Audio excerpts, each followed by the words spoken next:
ওকে, মাঝখানে পড়ার মধ্যে বেশ একটা গ্যাপ পড়ছে।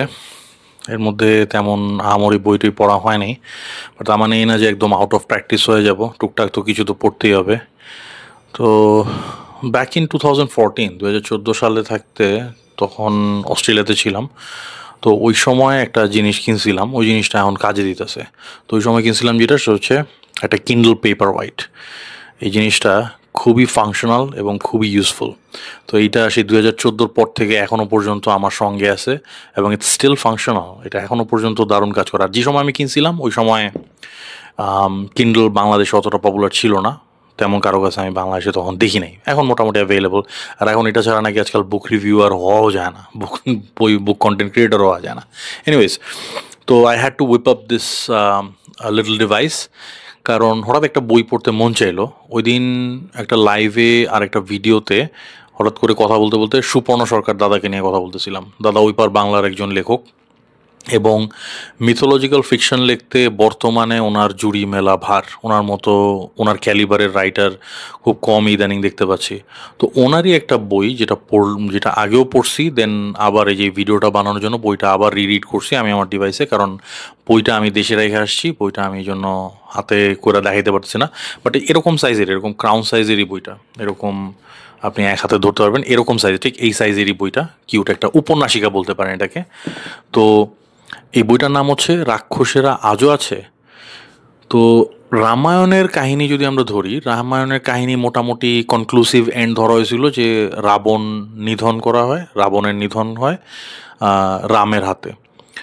তো ওখানে আমরা মোটামুটি ধরে নিয়েছিলাম যে কাহিনী শেষ। তো রাবণের নিধন হওয়ার সাথে সাথে কি রাক্ষসকুলের শেষ হয়ে যায়? ওখানে রাক্ষসকুলের অন্ত ওই জায়গাটাতে হয়। তো এই বড় কোয়েশ্চেনটা অ্যাকচুয়ালি অ্যাড্রেস করা হয়েছে এই উপন্যাসিকাটাতে।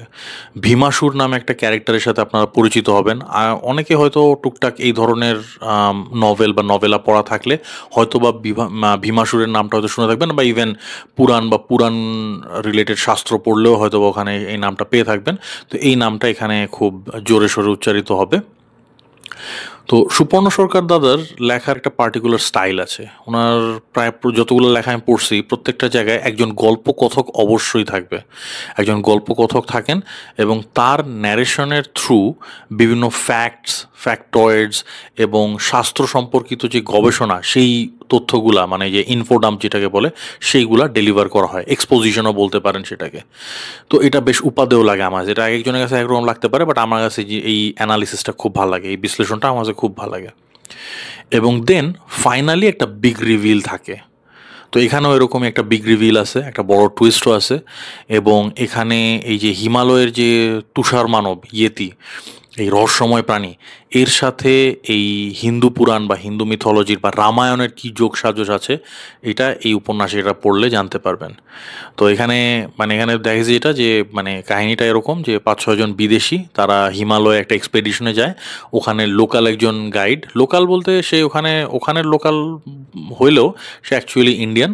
তো ভারতবর্ষীয় সেই গাইড তাদেরকে সেই পাহাড় চূড়ার দিকে নিয়ে যেতে থাকে এবং যেতে যেতে বিভিন্ন স্টেপে ধাপে ধাপে সেই গল্পটা বর্ণনা করতে থাকে। তো এই কাহিনীর মধ্যে থেকে আপনি বিভিন্ন ধরনের শাস্ত্র সম্পর্কিত গবেষণা এবং বিভিন্ন ধরনের অ্যানালিসিস পাবেন। তো সুপর্ণ সরকার দাদার লেখাটা একটু ডিফারেন্ট টাইপের। ওনার লেখাটাকে যদি আমি গবেষণাধর্মী ফিকশনও বলি, তাহলে আমার মনে হয় না অত্যুক্তি হবে। তো এই পার্টিকুলার টাইপের লেখা আমার খুব ভালো লাগে। প্রচুর ইনফরমেশনও পাওয়া যায় এবং দাদা অত্যন্ত খুঁটায় খুব সুচারুভাবে তথ্যগুলা পরিবেশন করেন। তো এই বইটা উৎকর্ষ প্রকাশনী থেকে মেলার সময় আসছিল। তো ছোট্ট এই বইটা, দাম খুব বেশি না, আমার খেয়াল নাই এক্স্যাক্ট প্রাইস কত। আমি লিঙ্ক নিচে দিয়ে দিচ্ছি, খুঁজে পাইলে আপনারা ওখান থেকে একটু চেক করে নিন। বর্তমানে এটা আমার জানা নাই।